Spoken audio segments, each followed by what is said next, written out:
Les connaissances indispensables de la croyance. Chapitre.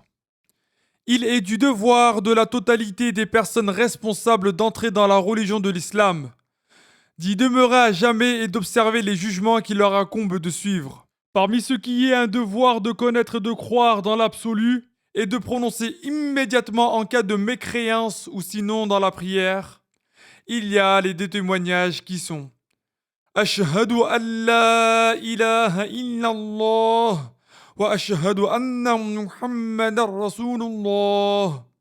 Je témoigne qu'il n'est de Dieu que Allah et je témoigne que Muhammad est le messager de Allah sallallahu alayhi wa sallam.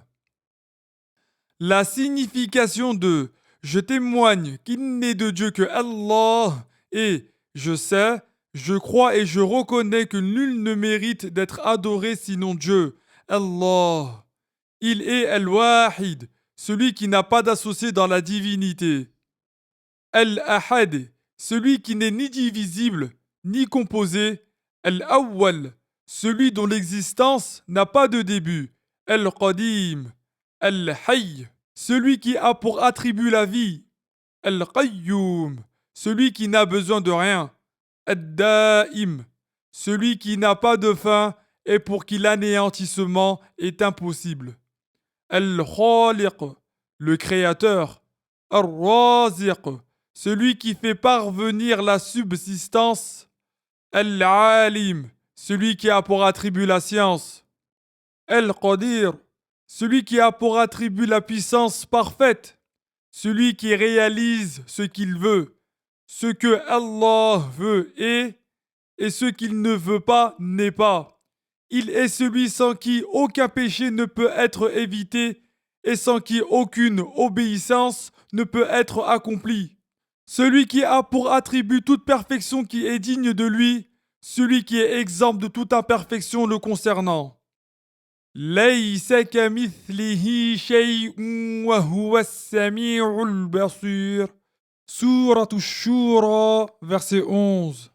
Ce qui signifie absolument rien n'est pareil à lui et il est celui qui entend, celui qui voit. Il est donc exempt de début et tout ce qui est hormis lui a un début. Il est le créateur et tout ce qui est hormis lui est une créature. Ainsi, tout ce qui entre en existence parmi les substances ou les actes, depuis les corpuscules qui voltigent dans l'air jusqu'au trône, tout mouvement ou toute immobilité des esclaves de Allah, les intentions et les idées qui traversent l'esprit, tout cela existe par la création de Allah. Nul autre que Allah ne le crée. Aucune nature ni aucune cause. L'entrée en existence de tout cela a lieu par le vouloir et la puissance de Allah, par sa prédestination et conformément à sa science, exempte de début.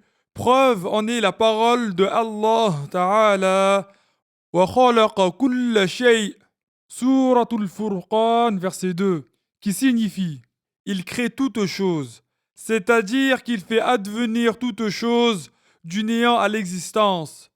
Nul autre que Allah ne crée donc dans ce sens-là. Allah Ta'ala dit Hal min khaliqin ghayrullah. Suratu Fatir, verset 3. Ce qui signifie y aurait-il un créateur autre que Allah?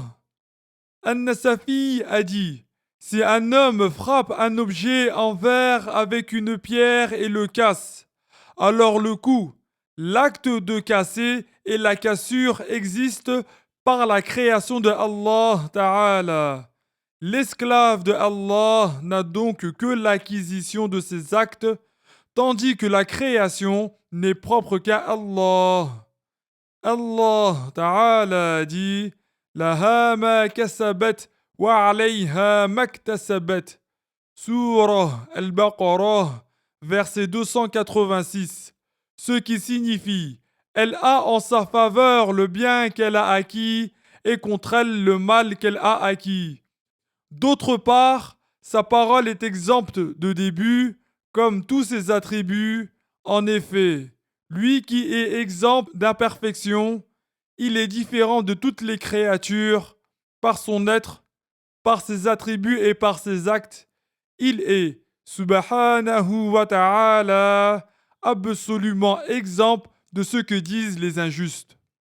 Le sens de ce qui précède se résume donc par la confirmation de 13 attributs de Allah Ta'ala, dont la mention revient à de nombreuses reprises dans le Coran, soit par le terme même, soit par sa signification.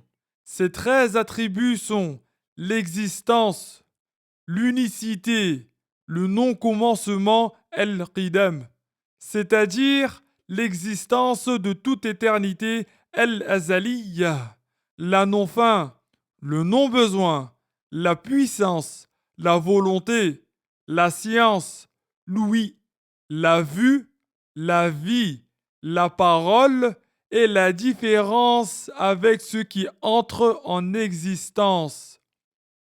Étant donné que ces attributs sont mentionnés de nombreuses fois dans les textes de la loi de l'islam, les savants ont dit que c'est une obligation d'ordre personnel de les connaître.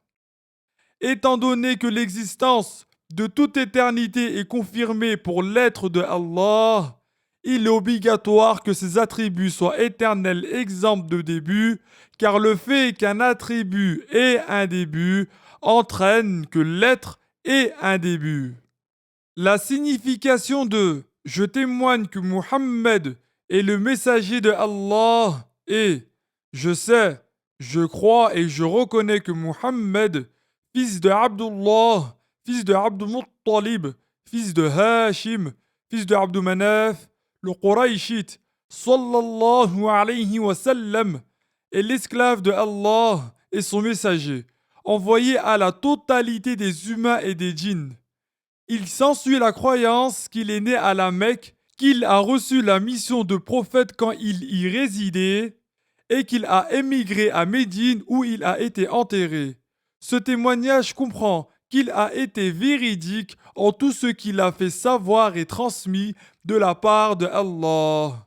Parmi ces choses, il y a le châtiment de la tombe et sa félicité, l'interrogatoire par les deux anges Munkar et Nakir, la résurrection, le rassemblement, le jour dernier, le jugement, la récompense, le châtiment, la balance, l'enfer, le pont, le bassin, l'intercession, le paradis, le fait que Allah Ta'ala sera vu avec les yeux dans l'au-delà, sans comment, ni endroit, ni direction, c'est-à-dire pas comme est vue la créature, et le fait de demeurer éternellement au paradis ou en enfer. Il y a aussi la foi en les anges d'Allah, en ses envoyés, en ses livres, en la prédestination de Allah, et que le bien comme le mal sont prédestinés par Allah, et que Muhammad sallallahu alayhi wa sallam est le dernier des prophètes et le maître de tous les fils de Adam. Il est un devoir de croire que chacun des prophètes de Allah est obligatoirement caractérisé par la véracité, l'honnêteté et l'extrême intelligence. De ce fait, leur sont impossibles le mensonge, la trahison, la bassesse, le manque de sagesse, la stupidité, la lâcheté et tout ce qui repousserait d'accepter leur appel. Être préservé de la mécréance, des grands péchés et des petits péchés de bassesse leur est obligatoire avant l'avènement de leur mission de prophète tout comme après.